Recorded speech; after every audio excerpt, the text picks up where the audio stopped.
បាទសួស្តីដល់ពុកម៉ែបងប្អូនទាំងអស់គ្នាបាទយើងវិលត្រឡប់មកជួបខ្ញុំម្ដងទៀតនៃការធ្វើដំណើរឆ្នោតថ្ងៃយួនបាទថ្ងៃទី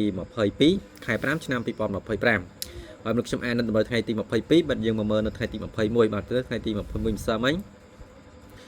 ម៉ោង4គឺយើងចូលលេខ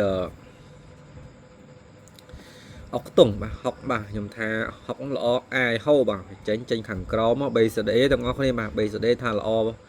ចិត្តបាទមកចិត្តមកហុកវិញពុកម៉ែបងប្អូនម៉ោង4:30នាទី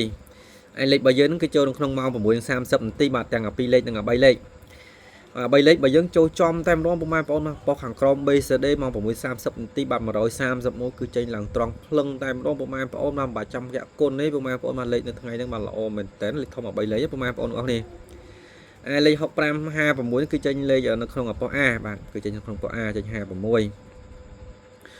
ចិត្តខ្ញុំឲ្យ7174ឆ្នោតចេញលេខ75ពុកម៉ែបងប្អូនមកអញ្ចឹងក្រាបខ្ទង់ចិត្តគឺពេលយប់គឺចូលលេខអុកខ្ទង់ពុកម៉ែបងប្អូនទាំងអស់គ្នា60គឺយើងចូលលេខត្រឡប់គឺ6556 3លេខគឺចូលចំតែម្ដងមកនៅថ្ងៃទី21ម្សិលមិញហើយក្នុងឆាតម្សិលមិញថ្ងៃទី21ម៉ោង6អត់បានចូលពុកម៉ែបងប្អូនមកសង្ឃឹមថាចូលឡើងហ្នឹងទាំងអស់គ្នាមកបើកម៉ោង6តែ1ម៉ោងផងបាទវាចេញលេខចិត្តស្ដើងនោះនេះខ្ញុំឲ្យ79វាចេញលេខ75នោះនេះអញ្ចឹងអត់បានចេញអត់ដល់លោកម៉ែបងប្អូននោះនេះ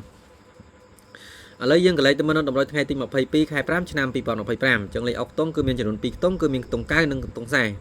ចឹងពុកម៉ែបងប្អូនថ្មីបាទកុំភ្លេចចុច add friend ទាំងអស់គ្នាម្នាក់មួយហើយ share វីដេអូម្នាក់មួយ comment លេខ168ដើម្បីទទួលលាភទទួលជ័យហើយនឹងតាមដានពីតម្រុយខ្ញុំបាទជារៀងរាល់ថ្ងៃផងដែរអញ្ចឹងសម្រាប់នៅថ្ងៃហ្នឹងខ្ទង់9គឺមានចំនួន3គ្រាប់បាទគឺមានលេខ94 98រីឯខ្ទង់40វិញគឺមានលេខ48 44និងចុងក្រោយនោះគឺលេខ9គត់ទាំងអស់នេះដាក់ខាងក្រោយគេបាទរីឯលេខត្រឡប់ខ្ទង់9និងខ្ទង់40នោះមានដូចជាលេខ49 89 84អត់នឹង09ពុកម៉ែបងប្អូនចំពោះលេខតូច12លេខថ្ងៃទី22បាទរីឯលេខធំ13លេខបាទមានចំនួន3គ្រាប់បាទលេខធំទី1មានដូចជាលេខ134ពុកម៉ែបងប្អូនអស់នេះលេខចាក់គុណនិងលេខធំទី2 349និង367ពុកម៉ែបងប្អូនអាច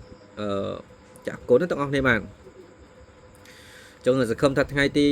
22បាទហេងបាទទាំង2លេខក៏ដូចជា3លេខបន្តទៀតផងដែរពុកម៉ែបងប្អូនអស់នេះ134ល្អពេលម៉ោង4ទាំងអស់នេះ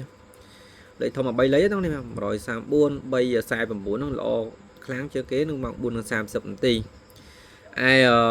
367ល្អពេលយប់ពុកម៉ែបងប្អូនអស់នេះមកស្រឡាញ់លេងម៉ោង4ក៏លេងទៅពុកម៉ែបាទលេងតិចបានហើយបាទកំលេងច្រើនពេកបាទលេខធំ3លេខ